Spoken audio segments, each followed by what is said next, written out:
kalat po itong mga isda. Daming patay na mga isda.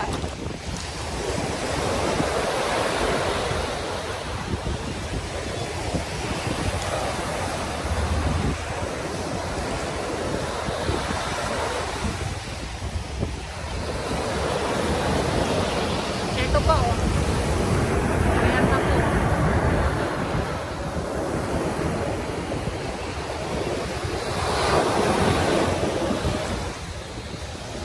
Ito bago lang to. Anong tawag dito nga po sa isda na to? Ayun, so paki-comment na lang po sa nakakaalam.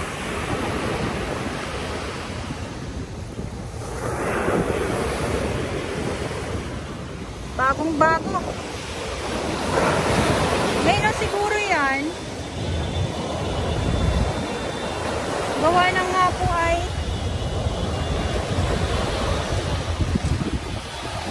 pag ganito na walang tigil ang walang tigil ang lakas ng hangin at alon. Ang laki naman ito. Siguradong marami po talagang mapapadpad na mga isda. Ayan po oh. Ang laki na ito oh.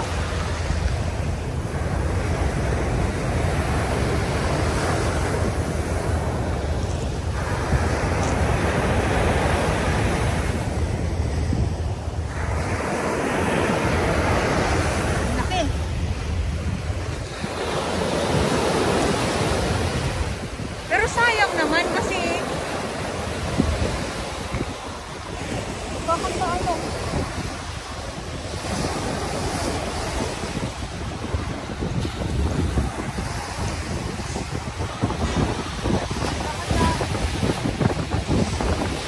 patay itong mga isda ng hapon.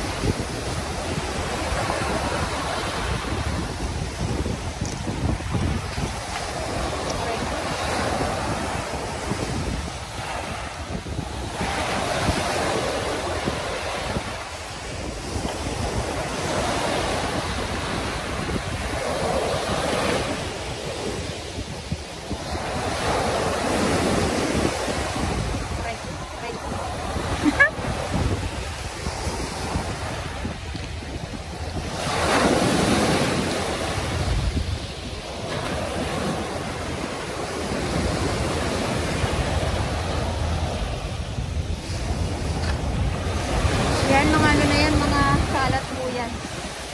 So, madali lang ang yumaon.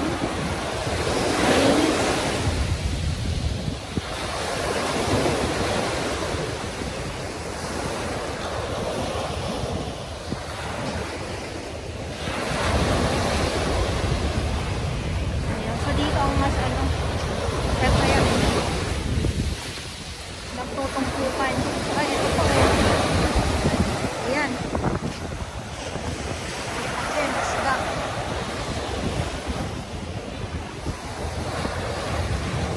So, nandito na po tayo sa tungo ng Dolomite Beach at eto nga, nagtahol din. Nabuhalang kahoy na to ah.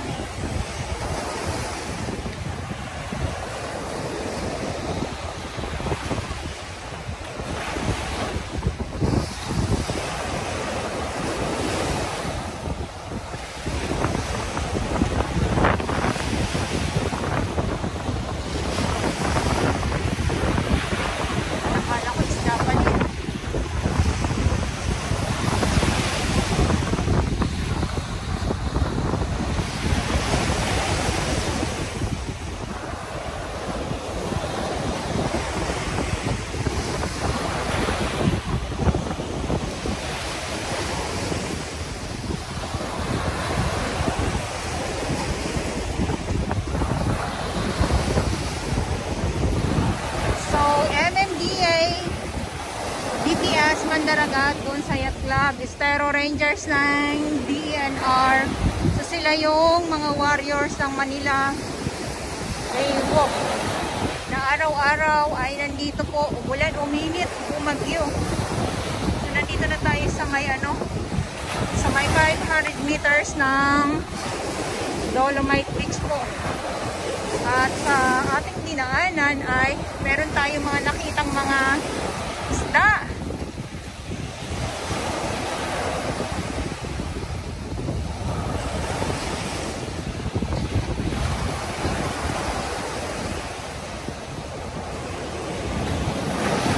Naano siguro yun, oops, naano siguro yun ng ano, ng alon, kaya nandito sila nagdadagsaan sa tabi.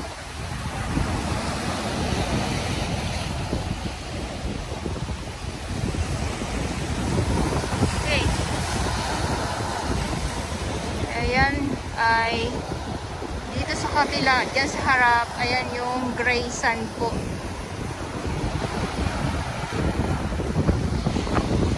So dito naman ay wala naman pong tinambak dito na dolomite sand.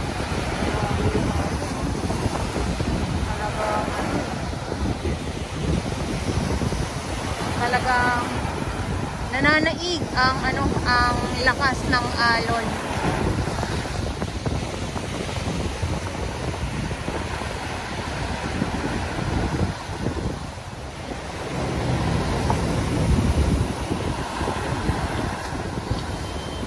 So ito yung update ko ngayon dito sa Manila Bay, Dolomite Beach. Good afternoon po sa inyong lahat at sa mga baguhan. Yes, welcome sa channel ni Miss Jolene Dorobaos. Mahalin niyo po ako ng buong buo. Yun ay hindi galing sa ilong ng may singaw. Yara sa buwan.